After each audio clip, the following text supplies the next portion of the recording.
Cool, so thank you for joining us today. It's been a great day with Josh. He's taught me so much about the DJ world and about all the gear that goes into it, both analog and digital. We learned all sorts of fun things about MIDI mapping with our friend Pete. So I think I've got the tools I need to actually set up a DJ rig, which is awesome. Hopefully you've learned something. My name is Joshua Carl, actually is my real name. I started out as DJ Twinkie the Kid in 1997. That name was given to me by my roommates and quickly left in the breeze.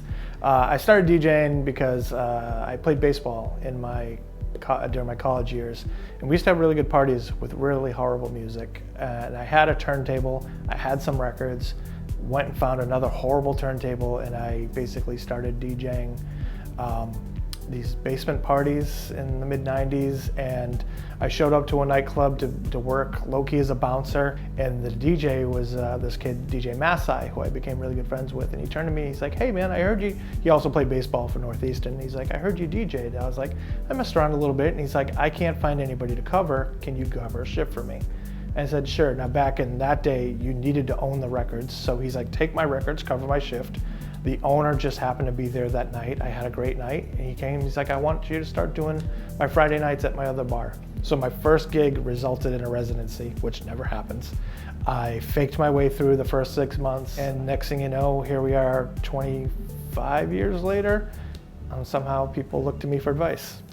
So starting out, it was really easy to basically disregard anything the older guys told me. Pay attention to your levels, mind your gains, not try to do too much, read the crowd, don't DJ with your head down.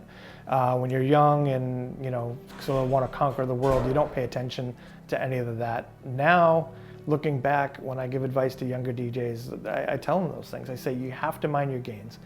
Also practice.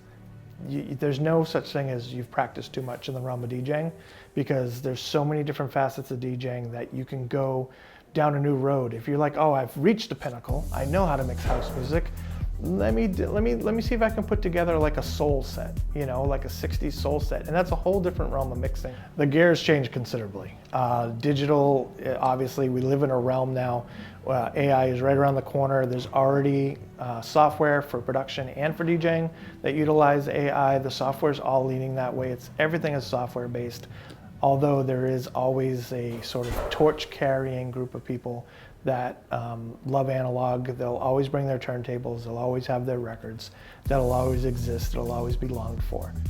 My favorite part of DJing is usually getting that, oh wow, or like, oh wow, I can't believe he did that, or I haven't heard this in forever. I love being able to spin heads by putting together something that maybe they didn't arrive at. I also like to make people happy. At the end of the day, I don't get to keep my job unless everybody that shows up went home happy. So I like crowd pleasing, and that's the first half of an event. If you have a 4-hour party, the first 90 minutes you crowd please, you lull them into security, you get them in your hand, you get them to trust you. Once they trust you, you can take some left turns, you can do some things, and they're not gonna spin around on a dime and give you one of these or give you one of these. They're gonna be like, okay, he's doing something, I trust him. So establishing that trust, getting people to have a good time and sending them on their way and getting them to remember you, maybe giving you a follow, sending you a message, being like, hey man, that set Saturday was insane, can you send me that list? I'd be like, nah.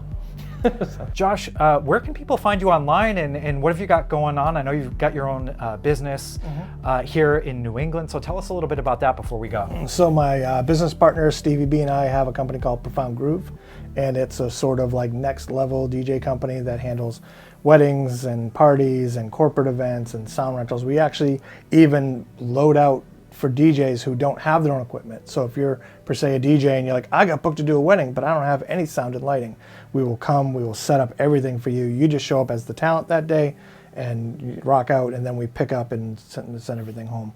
I've been a club DJ for over 20 years. You can find me in Boston all the time. I've been the resident at places like the Greatest Bar for over 15 years, Liberty Hotel. I'm also the official DJ for Boston Comic Con or Fan Expo. So if you're going to Fan Expo in the summers, you can find me over on the other side of the city DJing for all the cosplay events. Nightclubs all over, but mainly if you go to Instagram, look for DJ Joshua Carl, all one word, you can find me there. Awesome. So we've had fun today, we've learned a lot, and we'll see you next time. Thanks for watching.